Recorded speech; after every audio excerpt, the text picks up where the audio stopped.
What's going on, you guys? Welcome back to the Neighborhood Podcast. One of the hosts of the podcast. My name is Kyle Dabra. What's going on, everybody? Kevin Valentin here, other half of the podcast. Kyle, I'm back, man. Yes, sir. We're back in action. It's been a couple days. I haven't recorded, I think, in almost a week at this point. But bro, I gotta ask you. 4th of July has come and gone. I gotta ask, how was your 4th of July weekend, my guy?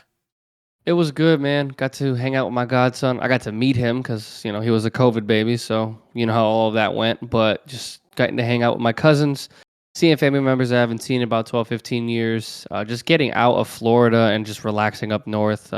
My cousin's boyfriend, their family has a pretty big house outside of Allentown, so it was kind of like outside away from the hood that I was used to, but like in like a lot of land and property and stuff like that. So it was really cool to just sit outside in the patio and just chill, relax with everybody, enjoy the nice weather. It wasn't hot like it is here. So it was a good mental reset. Definitely very much needed.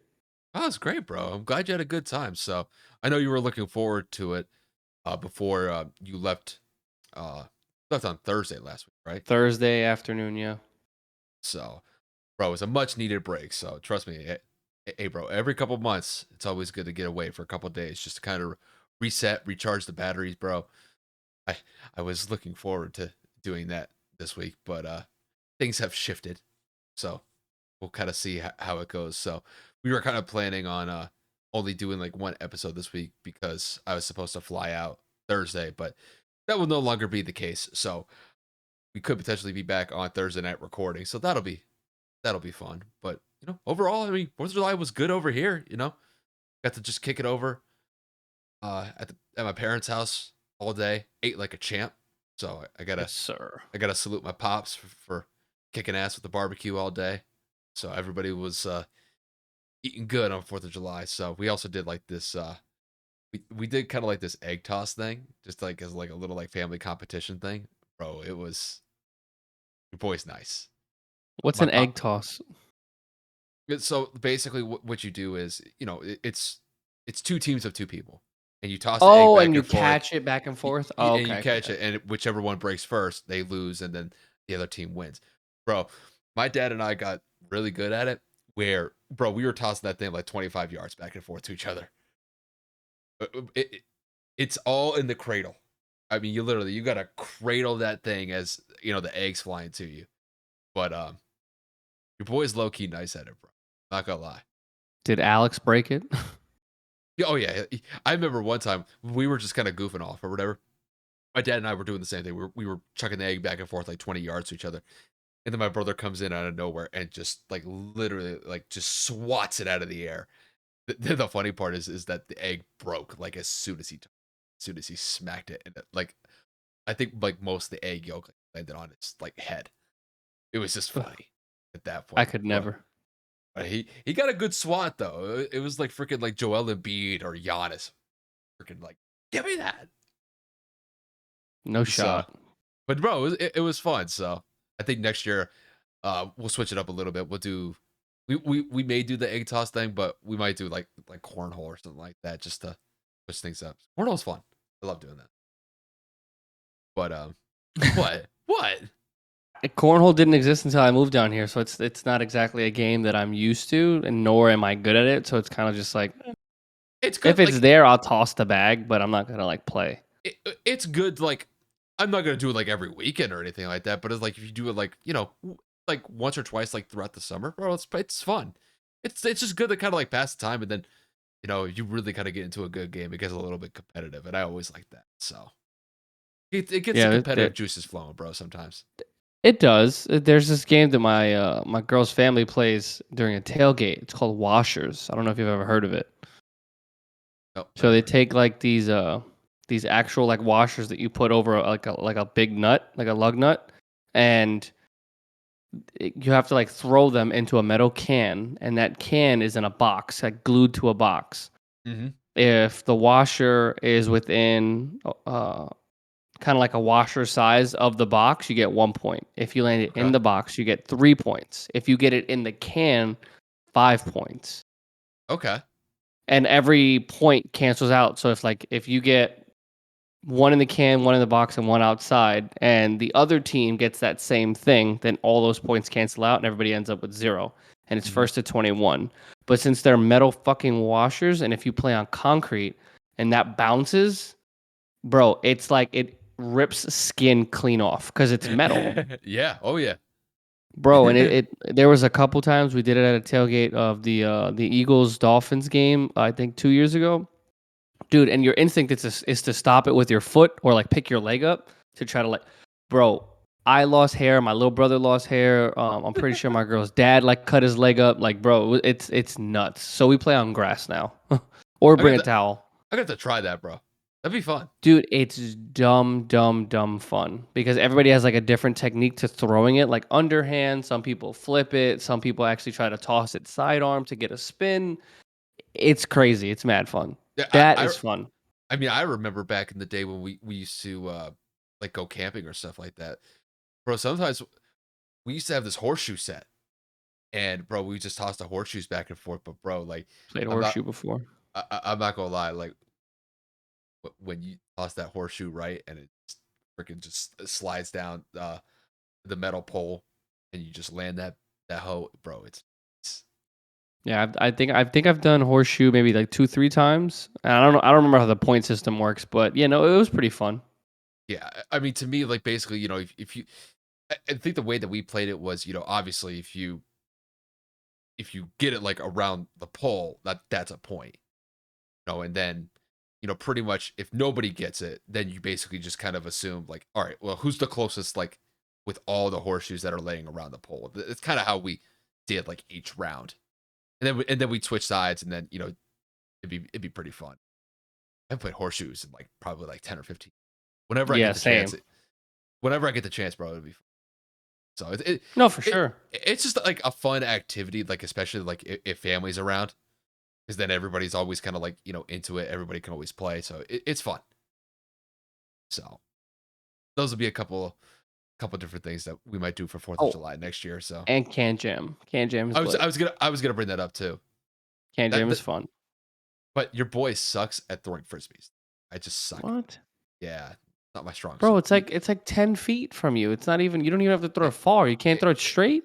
it, I I think the way that I flick my wrist, I think I curve my wrist whenever I flick it.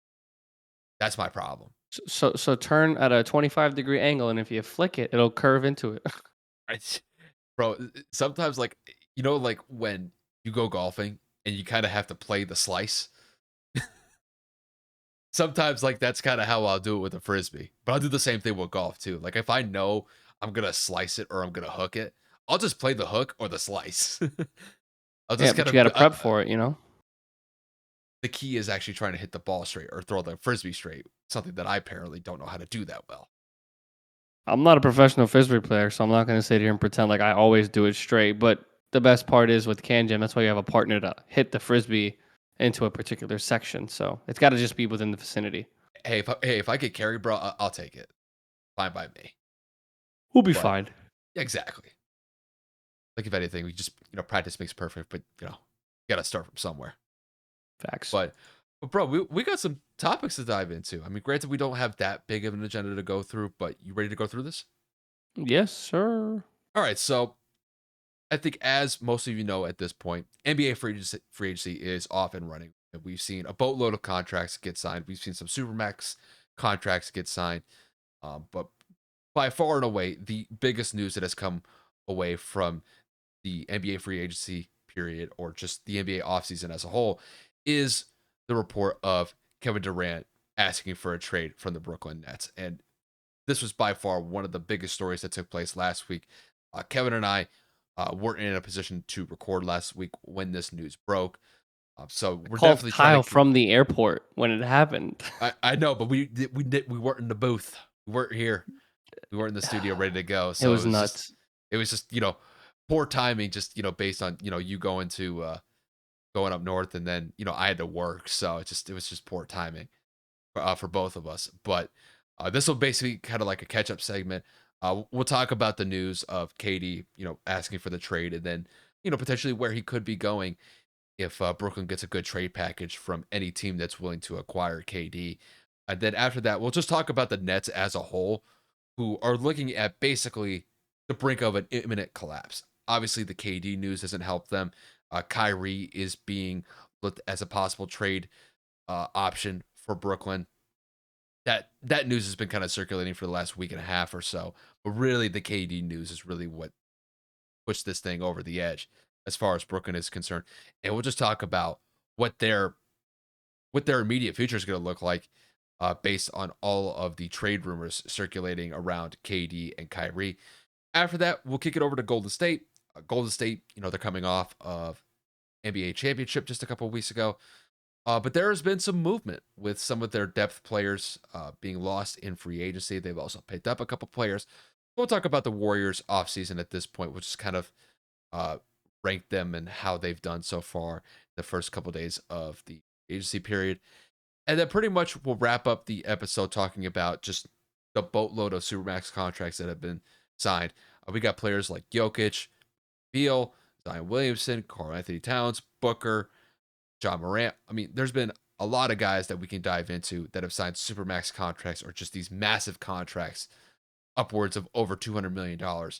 And Kevin and I will kind of pick a player or two who we think is going to make out best with their respective team when they signed this Supermax deal. And we'll just talk about just how uh, their impact could be a positive impact for the team that they signed their deal with. But that'll pretty much be the basically be it for the entire episode. So let's not waste any more time. Let's dive into the Kevin Durant news. And Kev, I mean, what I'm not gonna ask you like just like for the segment question yet, but I just gotta ask you when that news broke of just KD asking for a trade from Brooklyn. I just gotta ask, like, what was your initial feeling? I mean, my jaw dropped because, like I said, I was at the airport and I was scrolling through Twitter casually, just, waiting for my food. I was, ordering food before I took off for my flight. And I had just literally opened the app and hit refresh. And the first thing I see is Kevin Durant memes. And I'm like, what the fuck? Like, what happened? I scroll down and I see Sham's tweet from like 4 minutes ago of Kevin Durant officially requesting a trade. My jaw legitimately dropped, and I called Kyle immediately. But what makes me laugh even further is that Shams tweeted that 4 minutes prior to me seeing it, and memes were already being made. Like the internet's really undefeated. As fast as news comes out, jokes are put out even faster. So it's just like, I had to chuckle, and it was just something I didn't expect because Kyrie had opted in. Obviously, Ben Simmons looked to have been, ready to go. He had posted maybe an hour before Kevin tweeted or before Kevin made the decision. He was in the lab. He was in the Nets locker room looking to work out. He said he had recovered from his back surgery. So I was like, okay, Kyrie one more time trying to prove himself. KD signed his max extension last year. A healthy Ben Simmons, they're going to run it back. Not to say that they're going to win a championship, but at least, they have the drama put behind them, at least for this season. And then Kevin does what he does. So, yeah, dude, it's something I didn't expect whatsoever, especially after Kyrie opted in. It's the complete opposite of what I would have assumed would have happened. I mean, really, for like a social media perspective, I mean, it just blew up instantly. I Yeah. mean, we had like what, maybe like a 10-15 minute conversation. I was at work. You had just, I think, gotten to the airport, and we were basically talking about like, dude, like Brooklyn's like done. Like if this plays out the way that it was initially like reported when the news broke, I mean, it was massive. And the crazy thing is just kind of looking at this from a bigger perspective. Imagine how wild it would be if KD actually got traded, and just like the package associated with that the team that would acquire him would have to give up to send to Brooklyn. Like that's just wild. Like and even like we've talked about like I've talked about like the Lakers like potentially trying to trade LeBron James because they kind of be getting to that point. Like it's still like wild to like imagine like these top tier players, like top 5 NBA players, getting involved in a trade. Typically, like you might see guys that are like second tier that get involved in a trade, but like the top echelon guys, I'm talking like top tier. Never see those guys really in like a big like seismic trade. Usually, it's a free agency move. Contract runs out. and they re-up with a new team. That's typically how you see it. But with a trade, Usually. trades are kind of uncommon when it comes to like those top flight players. I mean, like the top of the top. But I mean, dude, it was like you said, bro. It was just it was so shocking. And granted, obviously, we'll kind of dive into this story a little bit more in a minute. But just like my initial like feeling from it was like, just wow, like they're really thinking about possibly blowing it up. Now, granted, just because Katie put the notion out there doesn't mean that Brooklyn's going to actually go out and do it unless they get like a really good package back from him. But I mean, if you're looking at the NBA landscape, I mean, there's going to be a bunch of suitors out there. They're going to be basically willing to give up an arm and a leg to get KD into the fold. So obviously, we'll talk about that a little bit more in a minute. But just yeah, it was a huge story that broke last week, and it's just unfortunate that we weren't like in a position to talk about it just based on what we were doing at the time. But to kind of like kick it to the actual segment, you know, like we just stated, Katie put the notion out there that he wants to get traded from Brooklyn. Brooklyn is, I would assume, hearing offers from across the NBA landscape. I think it's pretty safe to say that it would take a massive trade package for Brooklyn to consider pulling the trigger on a trade that would send Kevin Durant wherever across the NBA. But Kevin, I got to kick this one to you. Just give me your thoughts about what would happen if KD gets traded and the impact that it would have, not just with Brooklyn, but with him as an individual basketball player. Well, I mean, we're going to get into the meaning of what happened with Brooklyn in just a few minutes, but in terms of, keeping it simple, this is probably the biggest failure an organization has ever had to maintain a championship level of basketball. You have KD 3 years ago signed, even though he was recovering from an Achilles injury. Kyrie leads the way and then gets injured. Then you have COVID, and everybody knows what happens from there, stemming on with Kyrie's inconsistencies to be on the floor. Kevin Durant signs an extension. They go after James Harden. That falls apart. They trade for Ben Simmons. All these different things, and now all three of them are probably not going to be on the team. And by three, I mean, obviously James gets traded to Philly in the middle of the season last year, and then Kevin and Kyrie are looking to be removed or, taken off of this roster in Brooklyn. So Brooklyn looks like a joke of an organization putting in everything they had to make Kevin Durant happy. But that kind of ties into my point about what this means for Kevin Durant and his career. I think this taints his legacy. I think this is going to immediately hinder what people view of Kevin Durant as a player in the NBA during his tenure.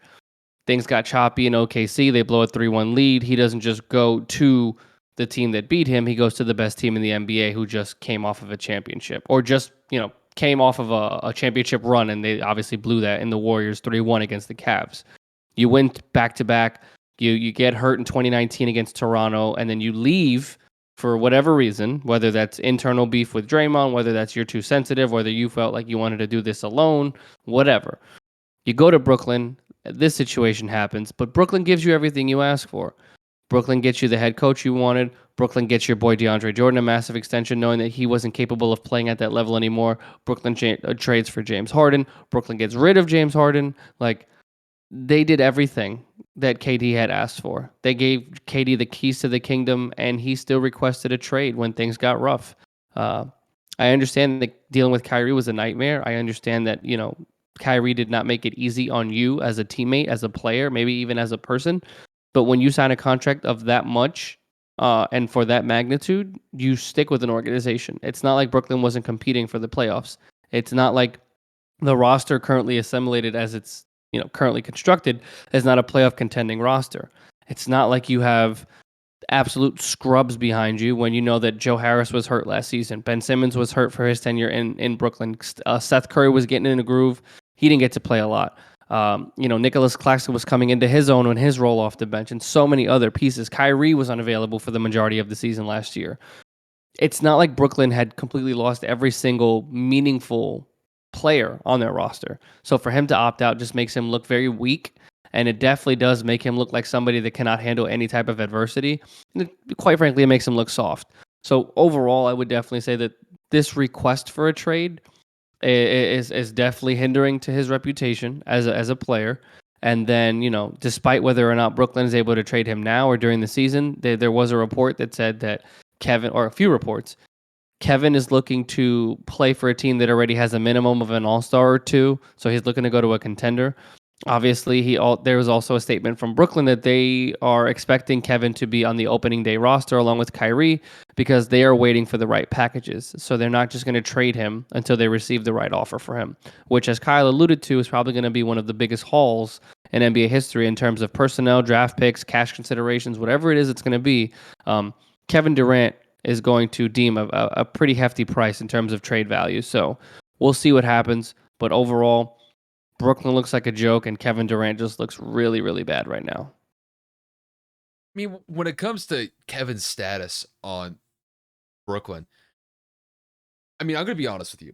Just because he put the notion out there that he wants to get traded from Brooklyn, it doesn't mean that Brooklyn's going to go out there and actually make the move to trade him unless they get, like you said, a significant trade package back in return for Kevin Durant. And it's like we just stated, to be able to get Kevin Durant in a trade, granted, it's great on paper for whoever's going out and getting him, but at what cost is it going to be? And that's going to be something that a lot of these teams are going to have to consider going into the rest of the offseason if they're able to get Kevin Durant into the fold.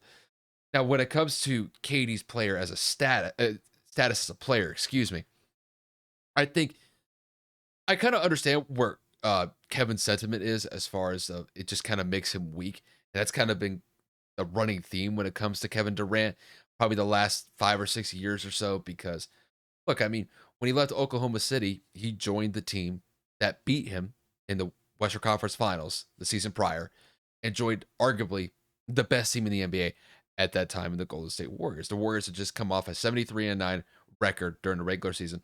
Granted, they did lose to the Cavs that year, but when you bring somebody in like Kevin Durant and Durant, joins the team that beat him, that team is essentially unbeatable. And I think, when I saw Durant leave Oklahoma City, it was because I think he was done with the idea of always just coming up short. And I think he wanted to be surrounded by basketball players because the one thing that he had said about his time in OKC was that he was surrounded by a bunch of athletes. When he went to Golden State, he said he was surrounded by a bunch of basketball players who know the ins and outs and all the nuances and intricacies that come with just certain elements of the game. And I think he appreciated that. And now, when it comes to Brooklyn here, I think the Brooklyn situation is a little bit different because I think the primary factor here is Kyrie. Because when KD went to Brooklyn, it was tied to Kyrie Irving. And that 1-2 punch of KD and Kyrie, I mean, on paper, it's phenomenal. And when KD first went there, a lot of people were thinking that Brooklyn was going to be a top flight team in the Eastern Conference, a team that was going to be consistently getting to the finals and could potentially even be NBA Finals champions. And within 2 to 3 years of this assembling of Kevin Durant and Kyrie Irving, it looks like it's essentially falling apart. And once again, Brooklyn is going through this experiment where they bring in some pretty top flight players and it just basically crashes it, burns. It kind of almost reminds me of the situation that Brooklyn was in a couple of years ago. Actually, I should say it was probably like a decade ago at this point when Brooklyn went out and acquired Paul Pierce, Kevin Durant, and not Kevin Durant, Kevin Garnett, excuse me. And I think they made like 1 or 2 playoff appearances, but I don't even think they got past the second round of the playoffs. And the same thing happened. It just kind of crashed and burned. Very similar to what happened here. I think this one, though, is a little bit different because this one is on a bigger scale because both Kevin Durant and Kyrie Irving are in the prime of their careers. And when you see essentially just this team falling apart at the seams based on the fact that Kevin's injury history the last couple of years has been checkered to say the least. Kyrie's availability is not one to be trusted because he's focused on a political stance one week. He might have a COVID stance the other week. He may just not generally feel like playing basketball a certain time of the week. You never know what's going to happen with Kyrie's status when it comes to his availability. And I just think that the Kyrie issues, the fact that I don't think that Kevin sees this team really progressing past what they were last year. I think he thinks that the writing's on the wall and he knows that this team isn't really going to go anywhere, despite the fact that, bro, he's Kevin Durant. He's a top two, top three player in the NBA right now. And if he's fleeing a situation in Brooklyn where, let's face it, it was a disappointment for them last year to get knocked out of the first round and to get swept by Boston last year. They were the only team in the playoffs that didn't win a game. All of the teams in the playoffs last year at least won one game except for Brooklyn. And Brooklyn was this quote unquote super team that, initially at the beginning of the year had Kevin Durant, James Harden, and Kyrie Irving. And I think in grand total, I think they played probably like 3 or 4 games together as a cohesive unit, which is just insane when you think about it. But overall, just to kind of wrap this up, this is a very interesting situation when it comes to KD with this trade request. Obviously, we'll see whether or not that Brooklyn uh, admires or honors that trade request. But overall, it seems to me that Kevin just gave up on the Brooklyn experiment. And I think it's because the Kyrie issues are significant. And I think that Kevin's of the mindset that this team isn't really going to get past the second round of the Eastern Conference playoffs, even despite the fact that you have legitimately 2 of the top 10 players in the NBA, which is just absolutely insane when you think about it. But yeah, if I had to say, I just think he's giving up on it. And I guess that kind of just fits the bill of what Durant has been like the last couple of years. Just giving up on teams. Gave up on Oklahoma's. He gave up with the Thunder a couple of years ago.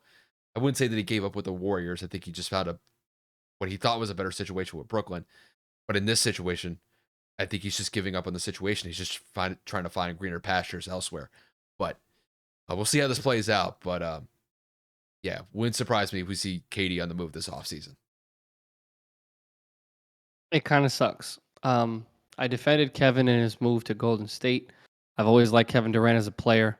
I What? did. What? I did defend his move to, Well, in the moment, I said, he's tired of dealing with Westbrook w- and, blah, blah, blah, blah. we got you're gonna have to explain this one because this one's actually new by me. I didn't know that.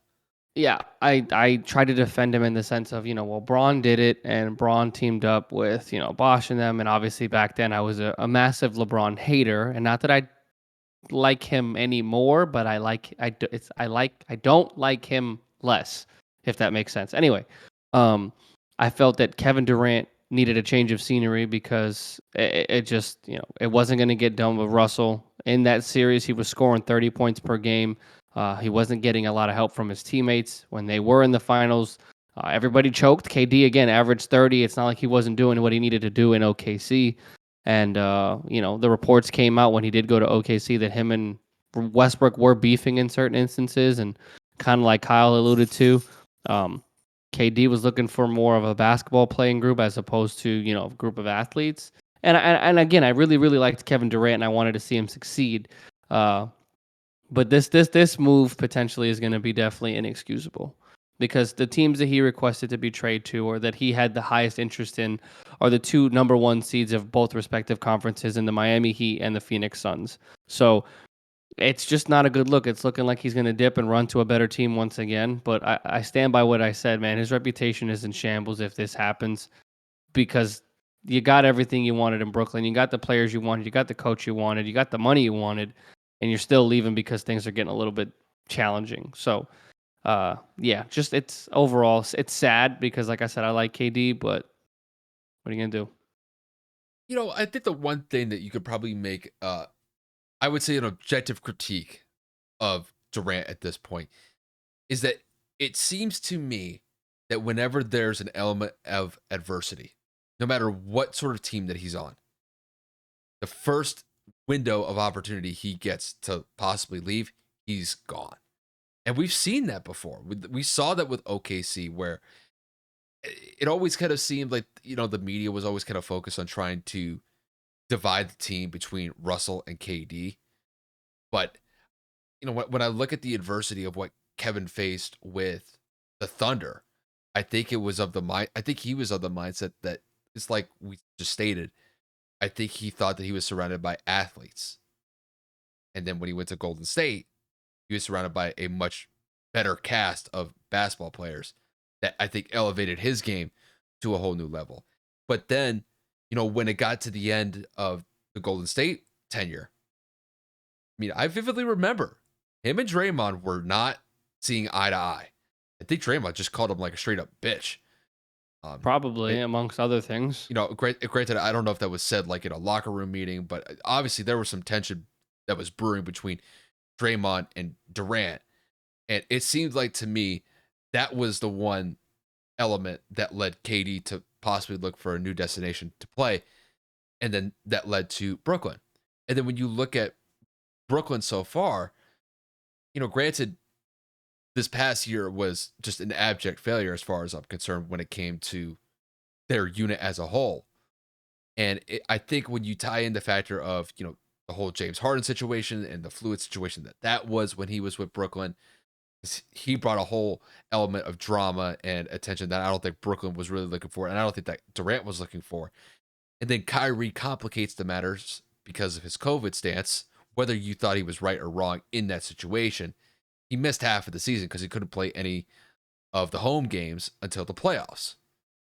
So the whole availability point when it came to Kyrie, I think was also another factor that Kevin is probably looking at. And I think he probably had an idea of where the team was probably going to go this offseason when it came to free agency moves or potential trades that they might make.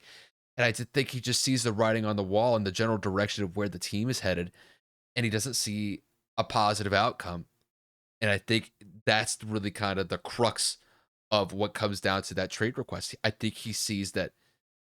I think he's done his time there. He sees a pretty large looming of adversity coming up pretty soon. And I think he's just trying to get out before things really get bad in Brooklyn. And I think, once KD leaves and potentially Kyrie, if he heads out as well, Brooklyn's going to be an absolute black hole in the NBA. I mean, I know we've kind of used that term with Cleveland back in the day, Detroit, Sacramento. And Brooklyn would kind of be in that same category as well. And it's unfortunate because obviously Brooklyn had high hopes when they brought KD and Kyrie into the fold, but yeah, this is looking pretty bad, and that's going to actually transition into our next segment when it comes to Brooklyn as a whole. So, Kevin, just to kind of kick this one to you, when you look at the Brooklyn Nets at this current moment in time, just take in stock and assess the current state of the Nets and how you see this offseason playing out with them in the next couple of weeks or so.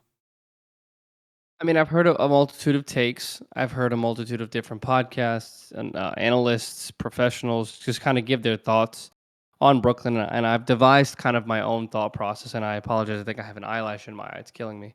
I really think that Brooklyn is one of those franchises that is always going to swing for the fences in terms of trying to win right now, as opposed to building something for the future. Kyle made the point. They've done this in the past with KG, Paul Pierce, and they try to make this super team with, Brooke Lopez Young, Chris Humphries, Darren Williams, Joe Johnson, Paul Pierce, and everything. And it didn't work. It was an absolute flop. They traded their entire future for it. They were just starting to get better with youth with the Spencer Dinwiddie, D'Angelo Russell when he got sent to Brooklyn over from the, what was it? I think he got sent from the Lakers, right? In what? The D'Angelo Russell trade that sent him to Brooklyn. Was it? Yeah, Did he go to yes. Brooklyn or he went? Yes, he went to Brooklyn first. Yeah. So they were starting to acquire younger pieces, drafted a couple of different people, and then what happens? Immediately again, they have an opportunity to go sign some max players. They let some of their youthful players go. They trade away, or no, they lose Dinwiddie in free agency to Washington, and we all know the history from there. The issue is they gave up their future for James Harden this time, and they gave up a lot for him. Now you're just going to be stuck with Ben Simmons. Patty Mills re-signed. Obviously, you still have Claxton who re-signed. You have Seth Curry who's still there. Joe Harris is coming back from injury. The roster in and of itself is not a bad roster. And whatever it is you get from trading KD and Kyrie, you're going to receive a massive haul in return, which obviously Brooklyn is requesting. They receive either multiple All-Stars, an All-Star, picks or pick swaps like anybody else would want. So Brooklyn's going to get a lot of good pieces that I think they're still going to be viable in the Eastern Conference. But as an organization, in terms of what they did for this Kevin Durant situation, it's just not a good look. This is the second time you've struck out in literally a decade. You need to chill out and realize, okay, maybe we can't swing for the fences every single opportunity we get for a big time free agent. Kevin Durant is great, Kyrie is great, but it's just an example as to how it could not be great. Things did not pan out the way that you had hoped. And obviously, the big two that you put together didn't play a lot of games together between injury and Kyrie's stances, and then of course the big three that didn't even pan out to be a big three. They played less than 20 games together in terms of being at full health and capacity. So it's like you can't seem to get the formula right. You can't seem to win. You haven't gotten out of the second round since this duo has been assimilated, and you just look like a doofus. Like you look kind of corny. It just nothing you do seems to go right. It's like I don't know how else to put it. Brooklyn looks like an absolute retarded, or excuse me, we'll take that out of the episode. Actually, Brooklyn looks like an absolute mess. They look like a dumpster fire, and like Kyle alluded to, it really does look like a Cleveland back in the day, a Detroit, a Sacramento kind of destination right now because they just can't seem to get the player personnel correct. And I don't feel bad for the team. I feel bad for the fans because when Kyrie and KD signed, they were excited as they should be, and it ended up not working out, and it ended up not working out in a really really bad way. So Brooklyn's got a lot to think about. They're basically back at the drawing board again, and it's just a matter of what they're going to be able to obtain from trading the two superstars that is Kevin Durant and Kyrie Irving. You know what's kind of funny is when I look at Brooklyn, I look at this from a front office perspective, just kind of like as his first point. If you bring Kyrie Irving and Kevin Durant into the fold, I'm not gonna lie. If I was an NBA executive, if I'm in a front office position and I'm wheeling and dealing to get those types of players into our fold and get them on the team, I feel like I've done a pretty good job to be able to retain those types of players. And I'm not gonna lie, when the team initially got Kyrie Irving, Kevin Durant, and then even added James Harden on top of that, I mean, look, that's a hell of a trio to work with. And from a front office perspective, I think Brooklyn was like, we got a squad. And on paper, you'd be hard pressed to say anything otherwise. Because when you got Kevin Durant, Kyrie Irving, James Harden, you basically have 3 of the top 10 players in the NBA on that roster. And yet you pretty much are going to have nothing to show for it. I mean, it's an utter collapse. It's basically an utter embarrassment if this ends up with not only James moving on, but with Kevin and Kyrie possibly getting moved as well. It would just be an utter disaster. But I'm going to be honest, Kev. I can't really blame the front office. I feel like the front office did their job here to be able to bring those guys into the fold. I just don't think that the players and the coaching personnel were able to make it work. It's a chemistry issue. And I think that's really going to be what this whole team is going to possibly collapse on. It's not the front office. It was just the player personnel and the coaching staff. That's what I think is going to be the Achilles heel when we all look back at this, in the next couple of years or so. I mean, when the Nets formed this major super team with Kevin Durant, James Harden, and Kyrie Irving, I think even Kevin and I were looking at the situation that Brooklyn would be competing for NBA titles for the foreseeable future because of that trio. Now, granted, the one thing that you kind of have to take into account is if you have 3 major players that are in the starting 5 on the roster, the rest of the team is going to be relatively weak when it comes to essentially your bench, essentially some of the role players that you're going to be able to have. And at best, all you're going to be able to do is bring a couple free agents in on some veteran minimum deals and hope for the best. But, I was in the mindset that Brooklyn was going to be able to compete for a title with those 3 guys in the fold. Obviously, James brought a lot of baggage from his Houston tenure. Obviously, that didn't work out very well. Excuse me, he came from, no, I got that one right. Came from Houston, then went to Philly. Um, Kyrie's a great player. I think we could all see that Kyrie is one of the best players in the NBA when it comes to his overall jump shooting abilities, when it comes to his ability to dribble, his ability to handle. But when it comes to his availability, it's been a point of contention the last couple of years, and it reared its ugly head this past season with the Nets when he missed half of the games because he wasn't able to play home games because of the COVID restrictions that New York set in place when it came to entertainment venues. And then when you look at Kevin Durant, now granted, Kevin Durant was coming off an Achilles tear the last year he was with Golden State. So his injury history has definitely been a point of contention, and he hasn't been healthy the last couple of years. On top of the Achilles tear that he had before he went to Brooklyn. Even despite that, I thought that Brooklyn would be able to make this thing work, possibly compete for a title, maybe even two. But it's gonna look like it's gonna crash and burn within really like 2 or 3 years after this came into its inception. And I mean, to me, when you look at really like I would say teams that have really gone out of their way to assemble super teams or teams that have really gone far and beyond to be able to build a championship contending team that is going to try to win here and now. At least some of these teams have been able to succeed. You could look back at 2008 with what the Celtics were able to do with Kevin Garnett, Ray Allen. They joined forces with Paul Pierce. They were able to win a title in 2008. They went back to the finals in 2010. They lost to the Lakers. But in a 3-year stretch, they went to 2 finals and they were competing with the Miami Heat in multiple deep runs into the playoffs. But they had about a 5-year window, but they were able to get 2 finals appearances out of it and got 1 championship out of it. If you look at Miami in 2010, when they were able to bring in LeBron James and Chris Bosh, they joined forces with Dwayne Wade. They went to 4 straight finals. They were able to win 2 of them. You look at Golden State the last couple years when they had Kevin Durant. He joined forces with Klay Thompson, Steph Curry, and Draymond Green, and Andre Iguodala. You could arguably say that's probably one of the best starting fives in NBA history. And they were able to win some titles as well, and were pretty much going to the finals every single year that Durant was on the roster.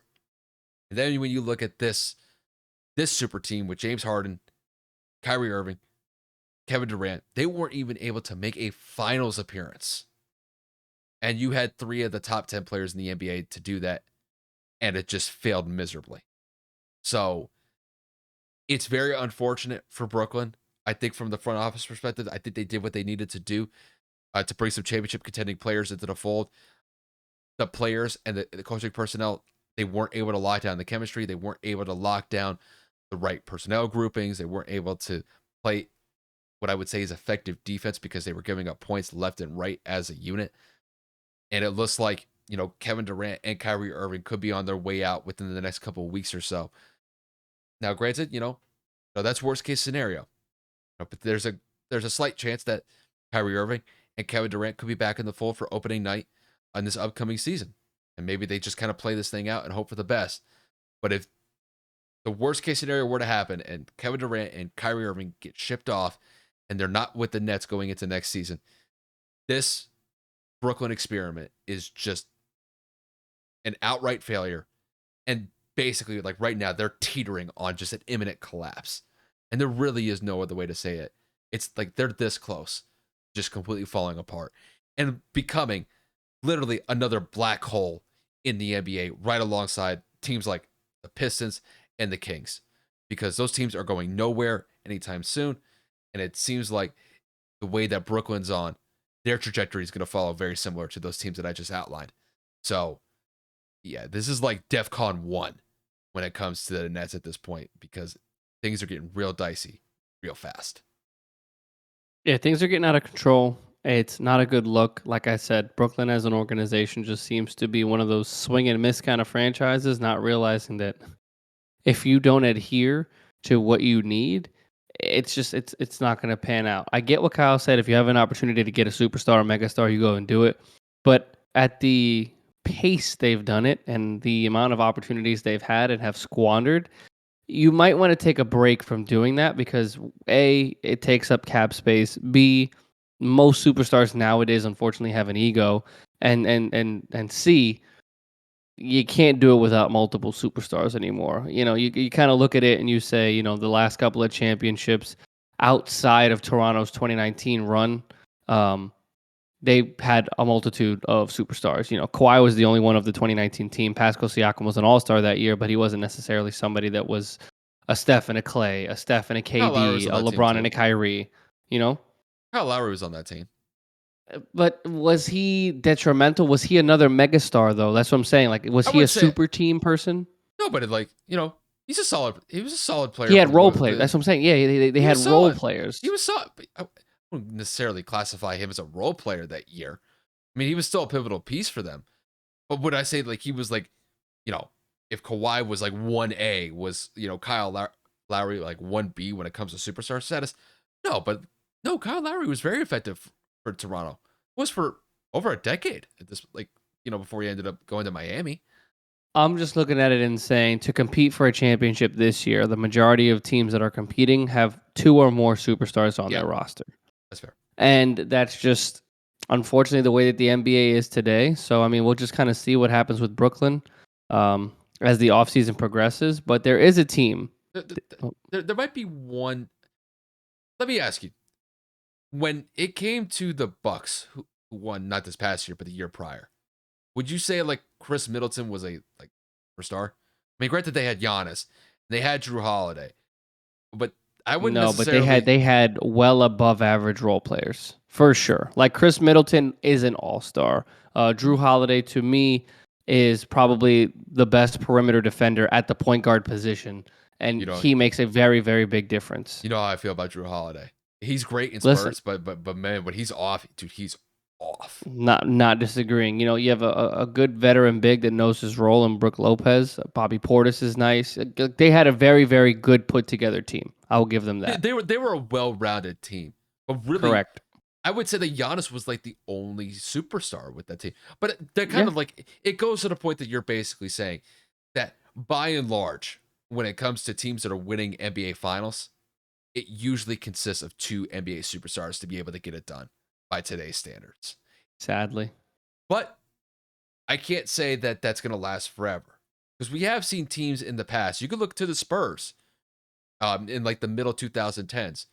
Granted, Tim Duncan, I would say like he was a superstar, but he wasn't flashy. Very traditional He in a he sense. was he was a superstar in his prime. Maybe not the later championships like the one against No, the no, I'm, Heat. I'm talking about the 2010s when he was kind of like reaching like the end of his career. They had a good Yeah, balance of like a veteran presence with him, Manu Ginobili, Tony Parker, Tony and then Parker. Kawhi was on his ascension. I mean, Kawhi was still he was really young during those middle 2010 runs, but still gave LeBron hell on the Right. defensive side. So, but no, like it does take like I think like a really good coach to be able to form a well-rounded team instead of just having a decent coach and then you have like two or three superstars that really kind of carry the weight. So it really just kind of depends on how you assemble the team. But no, your overall point when it comes to just like having two superstars on the same roster to be able to get a finals title, I, I'm not really in disagreement with that. I think you're on point with that. Yeah. I mean, not everybody has that benefactor, but there is a team that was able to draft a couple of superstars that is looking to have a little bit of a repeat of success next season. Let's just put it that way, and that's the Golden State Warriors. Yeah, so obviously Golden State is fresh off of winning an NBA title just a couple of weeks ago. But like every other team, they got to go through the offseason. They got to go through free agency as well. And there has been some shifting that has taken place on Golden State's roster. Some of the moves include guys like Juan Toscano Anderson. He signed with the Lakers. Gary Payton II has also left Golden State. They were able to bring in Dante DiVincenzo. He played for the Milwaukee Bucks. That was the last team that he was playing for. And they And then he were got traded also to the Kings get traded to the Kings. last year. Yeah. Oh, then I missed that part. So I forgot about. Oh, that's what I mean about Sacramento being a black hole, bro. Like anybody that goes there, you kind of forget about them until they go to a different team. But the Warriors were also able to re-sign Kevon Looney. Kevon Looney was absolutely pivotal in multiple stretches for Golden State in their playoff run. this past year that led to an NBA title. So there's definitely been some shifting that's taken place with Golden State. Obviously, some of the biggest domino pieces with Golden State include guys like Jordan Poole and Andrew Wiggins, who haven't really been discussed yet as far as getting extensions with Golden State or have been on the move to new teams. Now, with that being said, Kevin, to kick this one to you, how would you assess Golden State's offseason so far? Right now, I'm giving it a C minus, just because of the pivotal importance of some of the pieces that were gone or that they've lost. Juan Toscano Anderson being the least important. He didn't really get a lot of playing time in the playoffs. So, I mean, he was somebody that you can lose. I mean, he was a great bench player. He was good for depth purposes, but he wasn't somebody that was necessarily important to their direct rotation. Gary Payton II, however, one of their, if not their best defenders, uh, who emerged to be quite a spark plug off the bench with his athleticism, his development of his 3-point shot, and then, of course, his versatility on the defensive end. Uh, He's gone, and he's gone to Portland. Otto Porter Jr., who was trying to revitalize his career, he ended up going to Toronto. Somebody who was able to hit consistent shots throughout the postseason. Not somebody that's going to give you 15 or 20 points every given night, but when his number is called, he gets you some buckets. He gets you some good rebounding. He was a pretty solid defender. Again, more so for a depth purpose, more so to just kind of, be able to play a multitude of positions, especially when Golden State went small. But overall, three pieces that I feel like, well, two of the three were irreplaceable pieces. DiVincenzo gives you more of an athletic guard, not something that they really need right now. They needed that defensive anchor with Steph not being the best defender, Clay getting up there in age, Jordan Poole not being a great defender, and so on and so forth. So I agree with Kyle. The only reason I'm giving it a C is because they still have an opportunity to re-sign Andrew Wiggins. They still have an opportunity to go out there, re-sign Jordan Poole, in which I don't know if they're going to be able to do both. Kyle and I have already talked about this a multitude of times. They're going to have to make a decision on which one they do. If they're able to get both, great, because they didn't have to pay those other players that I just rattled off that left in free agency. But if Jordan Poole wants to go out there and seek a massive extension, or excuse me, seek a massive contract, if Andrew Wiggins is content with winning one championship and saying, you know what, screw it, I'm just going to go out here and go chase a bag one more time, since obviously he got that big extension in Minnesota a few years back. But I think Golden State needs to really, really pay attention, because if they were to lose, hypothetically, and Kyle and I have talked about this off the air, if they were to lose both Jordan Poole and Andrew Wiggins, I'm not saying their title hopes are 100% gone, but there is a massive gash in the possibility of repeating, because you lose five important players in a matter of one offseason. And then there were rumors supposedly that Kevin Durant was willing to accept a reunion back to Golden State, which would mean that they'd have to trade a lot of pieces that would include the likes of Jordan Poole and Kuminga and multiple picks to get him back, which would deplete their bench that much further. So Golden State has a lot to worry about. I would say that Golden State right now is a little bit more in panic mode than calm, because they need to make sure that they do re-sign those two players. Otherwise, it's going to be a really, really, really long season for them next year. I think when it comes to just Golden State as a whole, when it comes to this offseason, honestly, this seems pretty traditional to me. Usually, when you come off of a fantastic year, a title contending year where you go out and you win an NBA Finals, obviously the guys that are role players on the team that have reached the end of their contract, they're going to maximize as much profit as possible off of that. And, see guys like Juan Toscano Anderson leave to free agency. You also see uh, another one, just thinking, Gary Payton Otto II. Porter. Oh, Gary. Gary Payton II, Otto Porter Jr. I was drawing a blank there for a second. It was weird. I just brought those guys up like a minute ago. It doesn't really surprise me. Those guys are trying to maximize their value as much as they can, um, based off the season that they had. And I think to a certain extent, I think they're kind of like riding the coattails off of what, Steph, Clay, and Draymond were able to do. Even Andrew Wiggins as well, just because obviously the guys that I just mentioned, like those are like the major pieces when it comes to Golden State's success. But the fact that these smaller depth players, but the role players like Gary Payton II, um, Otto Porter Jr., and I keep drawing blanks with, bro. I don't know what it is. Gary But Payton second. I already brought him up. But despite that, the basic premise is that those guys are finding good contracts to land with a different team, but they're just trying to maximize their value. Now, let me get to the bigger point here. What is gonna happen with Golden State for the next year or two, based on the fact if they lose Andrew Wiggins and Jordan Poole, like Kevin had outlined the possibility of that potentially happening. I'm not gonna go as far to say like the Warriors' finals hopes would just be dashed at that point, and it is over when it comes to their championship window. I'm not gonna make that mistake again. Um, I think if you look back at some of the tapes that Kevin and I have, specifically me in this regard, I was of the mindset that I think Golden State's championship window was going to come to an end, and it looked like injuries were going to be the main reason behind it. Steph was getting hurt a lot. Draymond was getting older, and it seemed like his skills were starting to diminish as well. He had his own little injury issues as well. Klay Thompson, facing significant injuries with a torn Achilles and a torn ACL. Having those injuries back to back, it's just absolutely killer to his career, but he was able to bounce back in a pretty tremendous way. And he was one of the pivotal pieces alongside Steph Curry and Draymond, that got Golden State another title this year. But, not being able to retain Andrew Wiggins and Jordan Poole, I think that would just be extremely detrimental going into next year for them to possibly repeat. I still think that Golden State is a great team as long as they have Steph, Clay, and Draymond.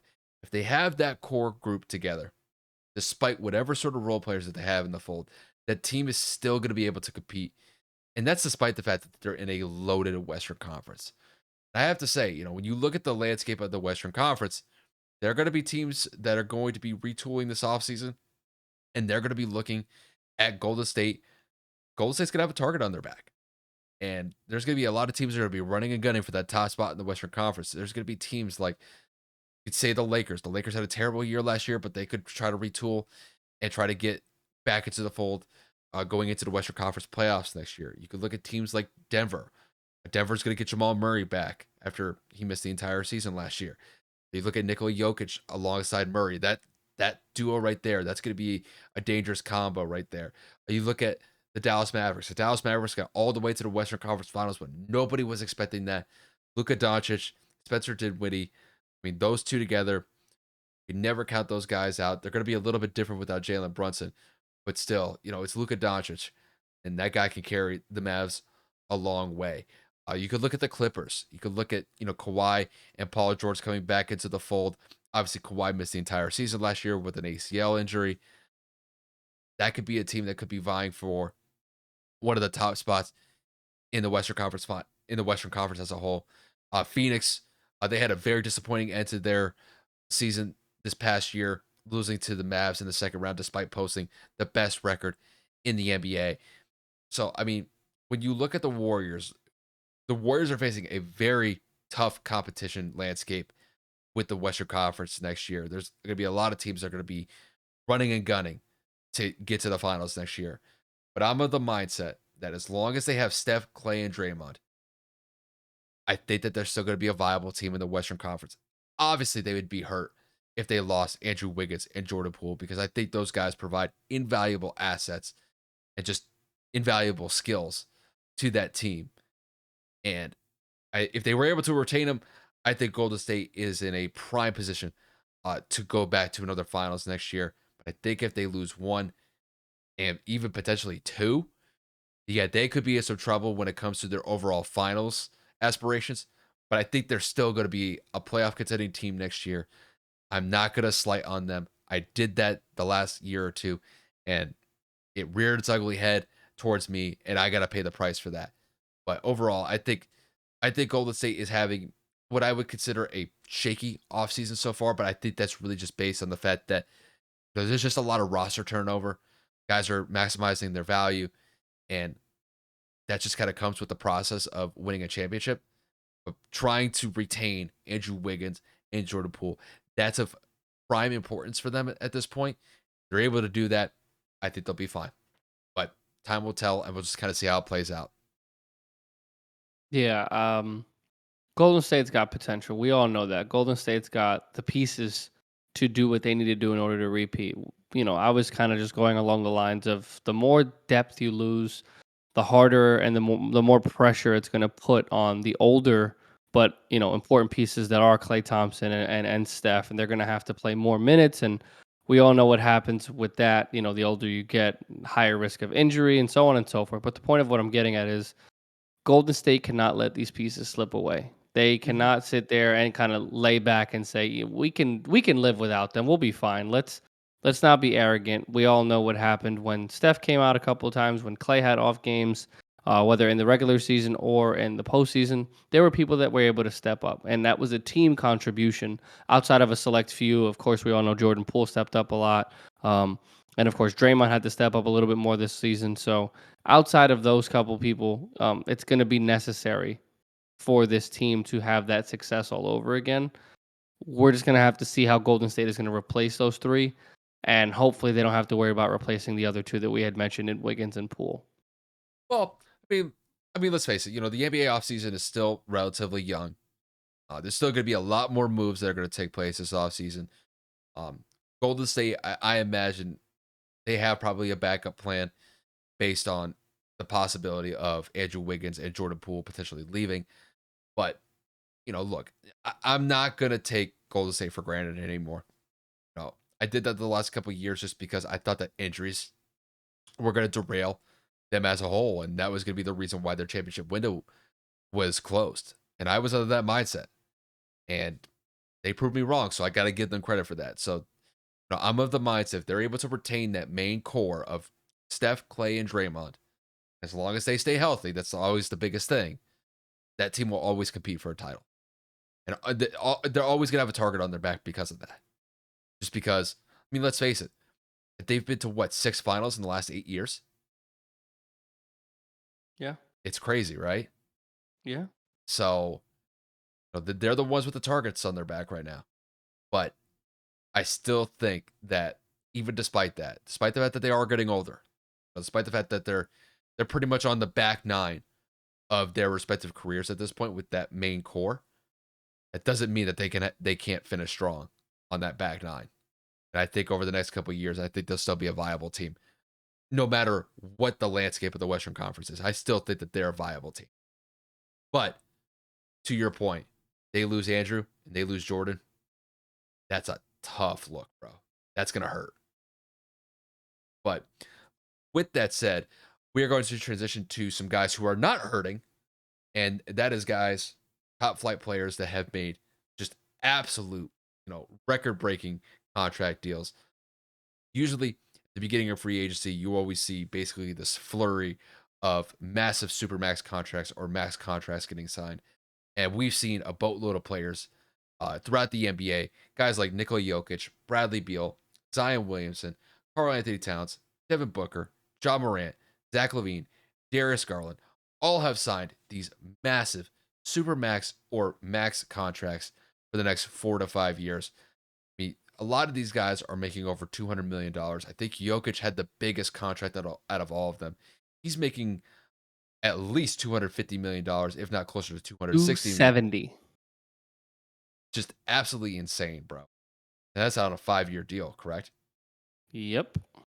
So obviously, there's a lot of guys that we could talk about here.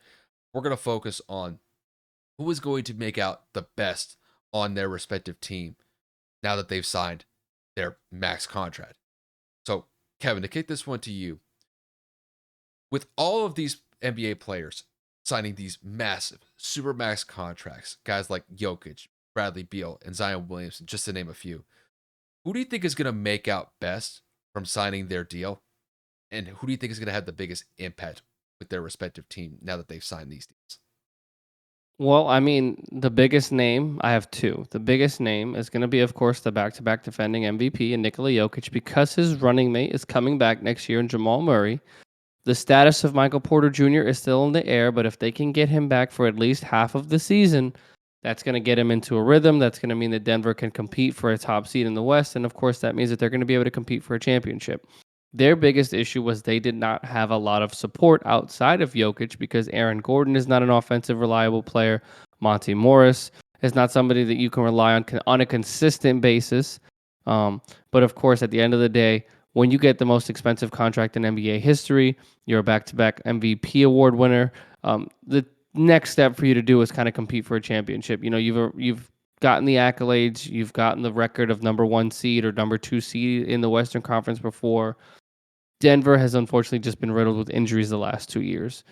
Jokic locking down and staying in Denver just shows he's committed, and of course was not going to pass up a couple extra million. But again, Denver has been competitive, which leads me to believe that I think that Jokic is going to have a decent run into next year's playoffs.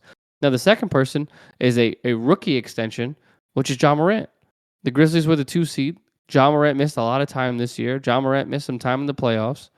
Ja showed a lot of improvement in a multitude of ways between court vision on the defensive side of the ball, and then of course the shooting percentages were all going up.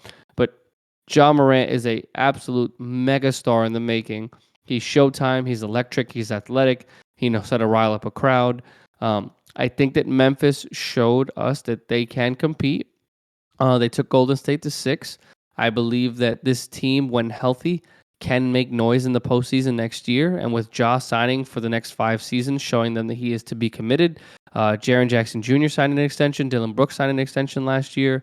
I think that core group of guys is ready to make a run. And I would not be surprised if Memphis were to be right back where they were last year, or should I say this past year, and take a top 3 seed in the Western Conference and make some noise in the playoffs again. But Nikola Jokic and John Morant are my big winners and guys who I think are going to make their most impact while on those contracts.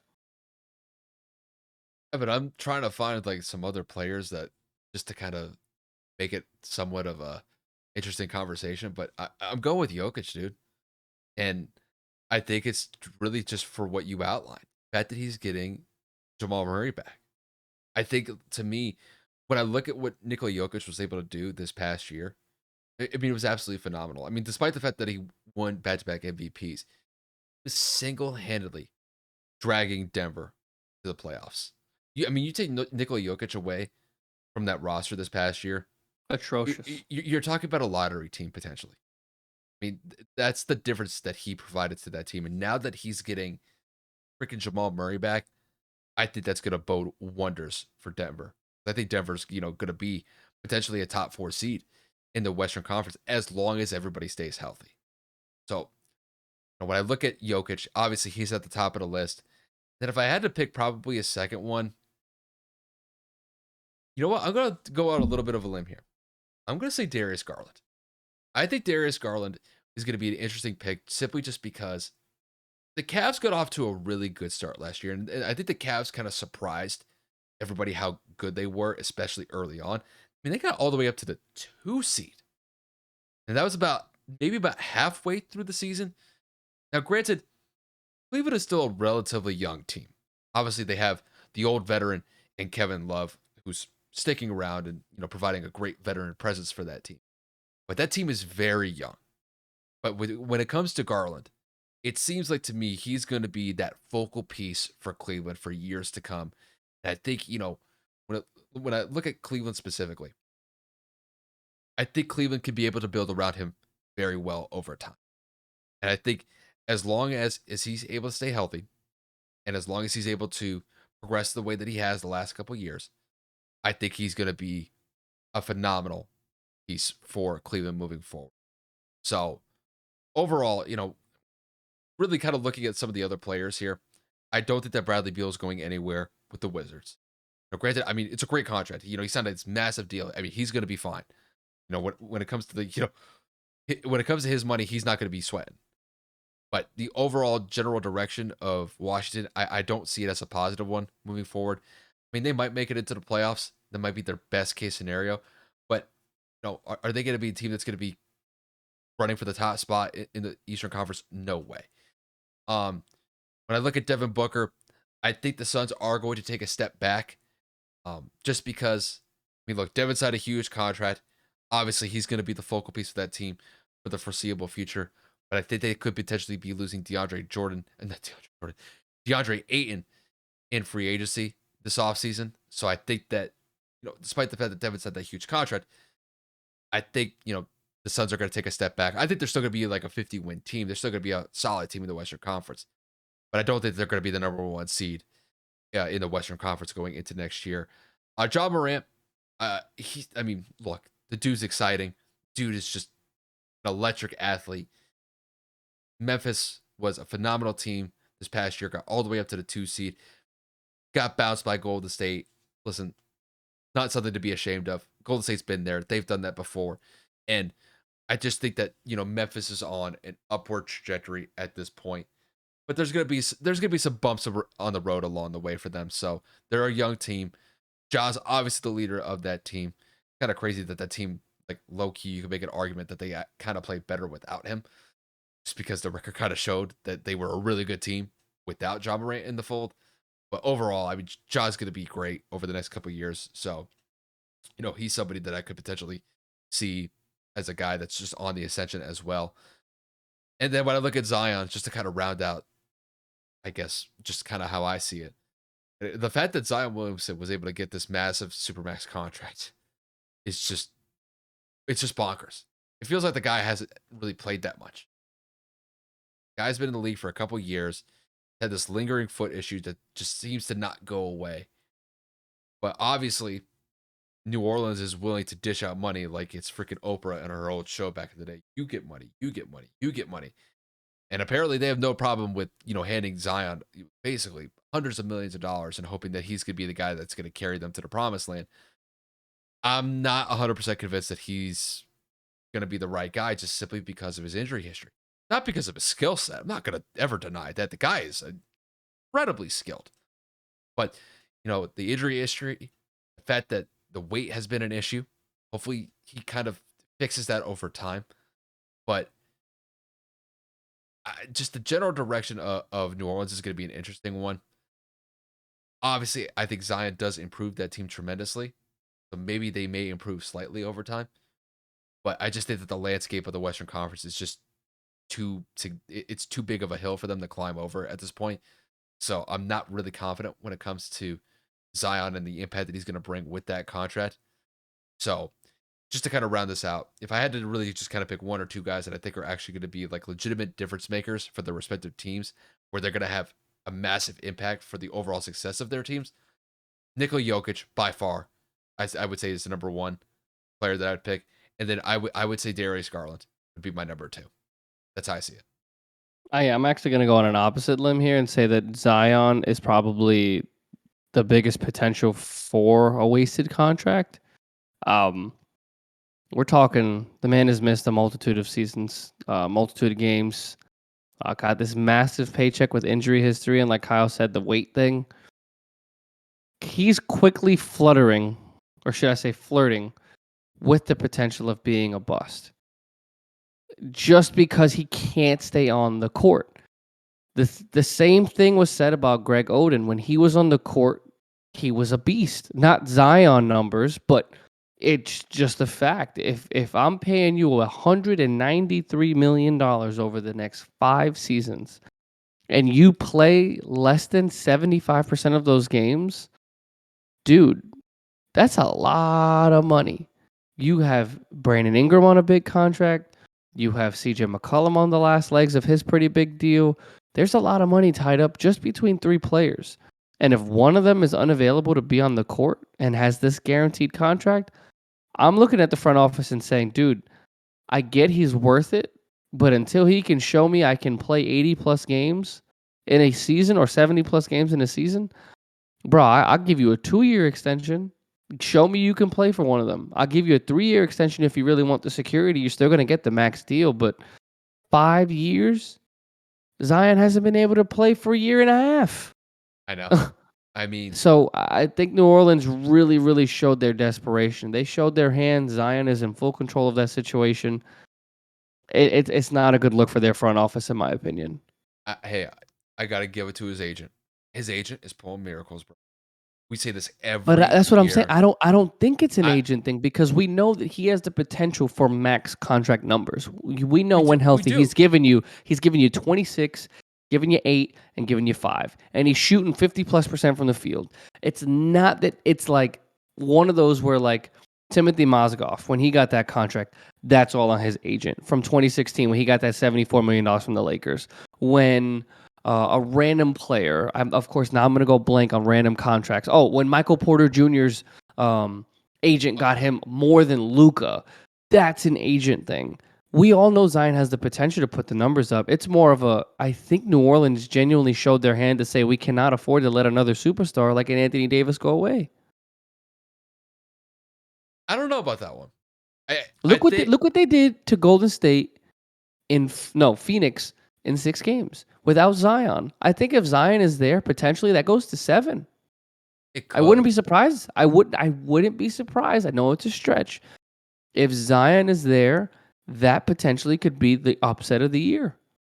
Bro, they brought them to the brink. It was incredible. Nobody saw them from the play-in tournament doing what they did. I wonder what the contract negotiations when it came to Zion's agent and New Orleans. 'Cause I would just like to see like the starting point that Zion's camp is at.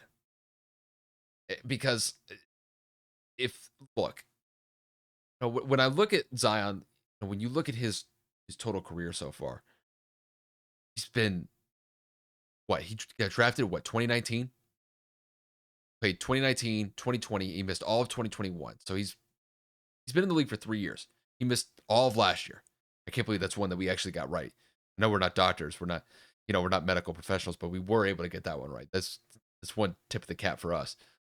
But you know, I would like to I would like to have been like a fly on the wall on those contract negotiations just to kind of see where both camps were starting from.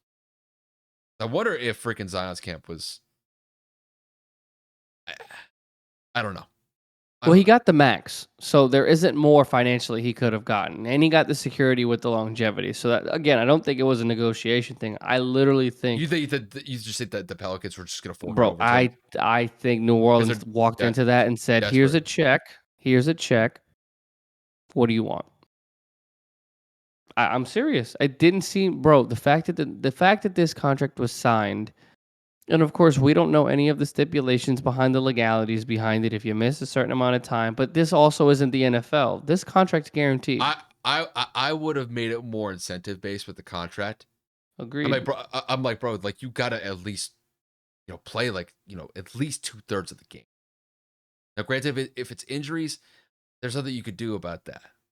But I even think to a certain extent that he can actually control his injury history in in the future. What I mean by that is, obviously trying to cut weight.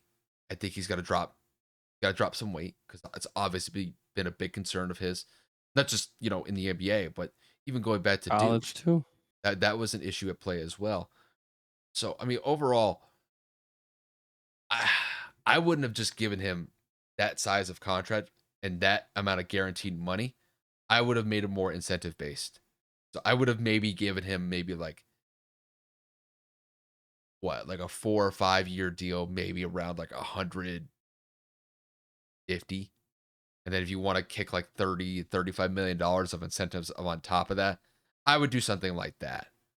Because then at that point, let's just say like a 4 year, 160 mil. We could say something like that. But at least you might leave some room for the incentives so that he could potentially hit, mile markers in that contract with the incentives. So it could go to 195 or something like that. True. You could do something like that. But that's how I would have done it. I'm not an NBA executive. I don't know how I would have structured it, but I would have done something like that if I was in their shoes. But what do I know? Facts. What do we know? Well, with that said, that pretty much wraps it up for us. I know it's been a couple days since we've been back in the studio, but overall, gonna be back. Gonna be back. So, Kevin, I'll kick this one to you to close this one out, bro. The floor is yours. Guys, it's gonna be a crazy summer. We all know that content is at a little bit of a lull right now because of just how many sports are literally out of commission outside of one. But we'll figure it out as we always do with Kyle being back in town, or obviously staying in town for the foreseeable future for the next couple of weeks.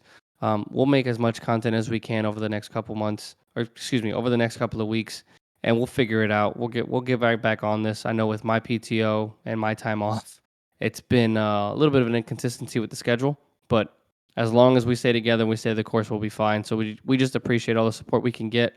But we'll be back again at some point this week, trying to figure out whether or not that's going to be Thursday or Friday. Since you guys are going to hear this legitimately Wednesday, it just doesn't make sense to drop back-to-back episodes. We might drop like a segment or two or something. Exactly. So we'll be back with something, but over the next week, just stay tuned for some TikToks we have ready for you guys, some YouTube shorts and whatever have you. But overall, super happy to be back in the booth with the partner, and we'll be seeing you guys again soon.